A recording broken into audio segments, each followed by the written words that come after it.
अष्टमी की जय। शिव माता तेरी शरण।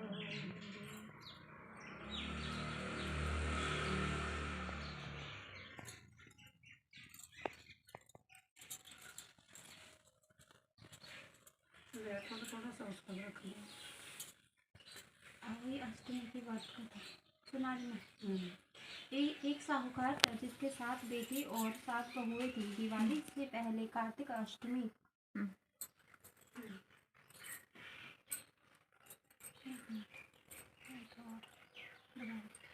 एक साहूकार था जिसके 7 बेटे और 7 बहुएं थी। दिवाली से पहले कार्तिक अष्टमी को सातों बहुएं अपनी इकलौती ननद के साथ जंगल में जाकर खदान में मिट्टी खोद रही थी। वहां श्याहू की मान थी। मिट्टी खोदते समय ननद के हाथ में श्याहू का बच्चा मर गया। इससे श्याहू माता बहुत नाराज हो गई और बोली, मैं तेरी कोख बांधूंगी। तब ननद अपनी सातों भाभियों से बोली, तुम में से कोई अपनी कोख बंधवा लो।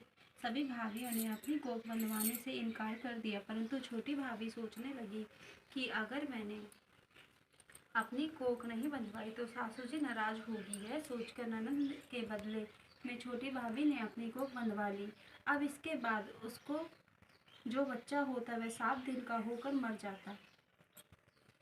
एक दिन पंडित को बुलाकर पूछा, मेरी संतान 7वें दिन क्यों मर जाती है? तब पंडित ने कहा, तुम सुरही गाय की सेवा करें। सुरही गाय श्याहू माता की ध्याली है, वह तेरी को खुलवा देगी, तब तेरा बच्चा जिएगा। अब वह बहुत जल्दी उठकर चुपचाप सुरही गाय के नीचे साफ सफाई कर आती। सुरही गाय ने सोचा, रोज उठकर कौन मेरी सेवा कर रहा है, सो आज देखूंगी। गौ माता खूब सवेरे उठी, देखती है कि साहूकार के बेटे की बहू उसके नीचे साफ सफाई कर रही है। गौ माता उससे बोली, क्या मांगती है? साहूकार की बहू श्याहू माता तुम्हारी ध्याली है और उसने मेरी कोख बांध रखी है, सो मेरी कोख खुलवा दो।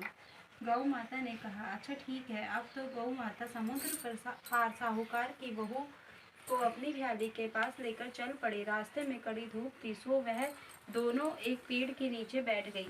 थोड़ी देर में एक सांप आया। उसी पेड़ पर गरुड़ पंखनी का एक बच्चा था। सांप उसको डसने लगा। तब साहूकार की बहू ने सांप मारकर ढाल के नीचे दबा दिया और बच्चे को बचा लिया।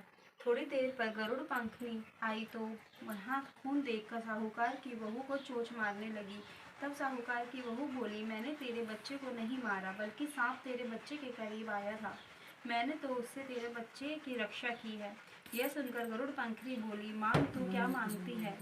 वह बोली, 7 समुद्र पार श्याहू माता रहती है, हमें तो उसके पास पहुंचा दे। तब गरुड़ पंखनी ने दोनों को अपनी पीठ पर बैठाकर श्याहू माता के पास पहुंचा दिया।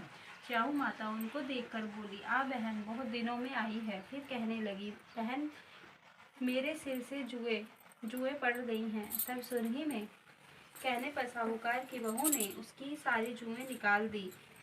इस पर श्याहू माता प्रसन्न होकर बोली, तूने मेरे सिर से बहुत सिलाईगिरी की है, इसलिए तेरे 7 बेटे और 7 बहू होंगी। तब बोली, मेरे तो एक भी बेटा नहीं, 7 बेटे कहाँ से होंगे? श्याहू माता बोली, वचन दिया है। तब साहूकार की बहू बोली, तेरी कोख तो तुम्हारे पास बंद पड़ी है। यह सुन श्याहू माता बोली, तूने मुझे ठग लिया। जा, तेरे घर में तुझे 7 बहुएं मिलेंगी। तू जाकर अजमन करियो, 7 अहोई बनाकर 7 कढ़ाई करियो। वह लौटकर घर आई तो वहां देखा कि 7 बेटे 7 बहू बैठे हैं। वह खुश हो गई। उसके 7 अहोई बनाई, 7 अजमन किए और 7 कढ़ाई करी। शाम के समय जेठानियां आपस में कहने लगी कि जल्दी जल्दी पूजा कर लो, कहीं छोटी बच्चों को याद करके न रोने लगे। थोड़ी देर में उन्होंने अपने बच्चों से कहा, अपनी चाची के घर जाकर देख आओ कि आज वह आई तक रोई क्यों नहीं। अभी तक रोई क्यों नहीं? बच्चों ने आकर कहा, चाची तो कुछ मन रही है, खूब अजमन हो रहा है। यह सुनते ही जेठानियां दौड़ी दौड़ी वहां आई और आकर कहने लगी कि तूने कोख कैसे खुलवाई? वह बोली, तुमने तो कोख बंधवाई नहीं थी, सो मैंने कोख बंधवा ली थी। अब श्याहू माता ने कृपा करके मेरी कोख खोल दी है। हे श्याहू माता, जिस प्रकार उस साहूकार की बहू की कोख खुली, खोली, उसी प्रकार हमारी भी कोख खोलना। एक कटोरी में गेहूं के दाने या फिर हल्दी चावल लेकर कहानी सुने। गौ माता की कथा के साथ गणेश जी की यह कथा की जरूर पढ़ना चाहिए। गणेश के साथ गणेश जी की यह कथा की जरूर बोलो पढ़ दे थोड़ी सी। हाँ